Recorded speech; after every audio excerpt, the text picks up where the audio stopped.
বন্ধুরা, ধাঁধাটিতে আপনারা একটি বাচ্চাকে কান্না করতে দেখতে পাচ্ছেন আর এখানে তিনজন মহিলাকে স্নান করতে দেখতে পাচ্ছেন। এবার এখানে আপনাকে আপনার ডিজিটাল বুদ্ধি খাটিয়ে বলতে হবে 1, 2 ও 3 নম্বরের মধ্যে কোন মহিলাটি বাচ্চাটির মা।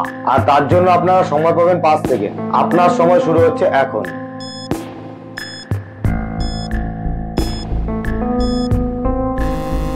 আশা করি অনেকেই অনুমান করতে পেরেছেন। যারা অনুমান করতে পেরেছেন তারা কমেন্ট করে জানান। বাকিরা ধাঁধাটিকে শেষ পর্যন্ত দেখুন। আমাদের চ্যানেলটি সাবস্ক্রাইব করে আমাদের সঙ্গে থাকুন। ভালো করে লক্ষ্য করে দেখুন 3 নম্বর মহিলাটি বাচ্চাটির মা, কারণ 3 নম্বর মহিলার বাথরুমে একটি ডাইপার পরে রয়েছে আর বাচ্চাটিও সেই একই ধরনের ডাইপার পরে রয়েছে। এবার এই বাটিটি থেকে কয়েকটি আনারসের টুকরো বাইরে বার করে নিলাম। তারপরে বাটিগুলি ঘুরতে লাগলো। এখন আপনার কাজ হলো বাটিগুলির উপরে নজর রাখা, যেমন এই মেয়েটি রেখেছে।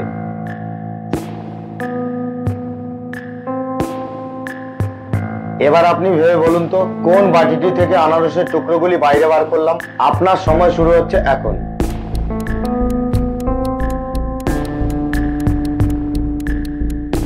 আশা করি অনেকেই বুঝতে পেরে গেছেন। যারা বুঝতে পেরেছেন তারা কমেন্ট করে জানান। বাকিরা ধাঁধাটিকে শেষ পর্যন্ত দেখুন। আমাদের চ্যানেলটি সাবস্ক্রাইব করে আমাদের সঙ্গে থাকুন। ধাঁধাটিকে শুরু থেকে চালিয়ে ভালো করে লক্ষ্য করে দেখুন কোন বাটিটি থেকে আনারসের টুকরোগুলি বাইরে বার করলাম। বুঝতে পারলে কমেন্ট করে জানান।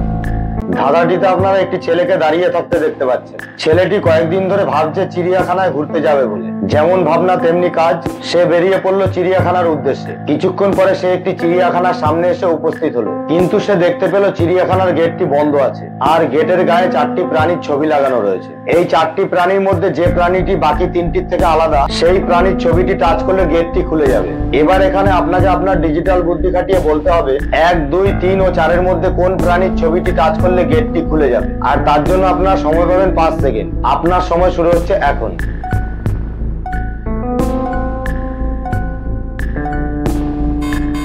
আশা করি অনেকেই অনুমান করতে পেরেছেন।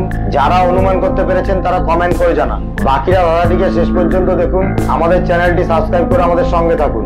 ভালো করে লক্ষ্য করে দেখুন 3 নম্বর অর্থাৎ এই গরিলার ছবিটি টাচ করলে গেটটি খুলে যাবে, কারণ বাকি 3টি প্রাণী সবসময় 4 পায়ে হাঁটে, কিন্তু গরিলা কখনো কখনো 2 পায়েও হাঁটতে পারে।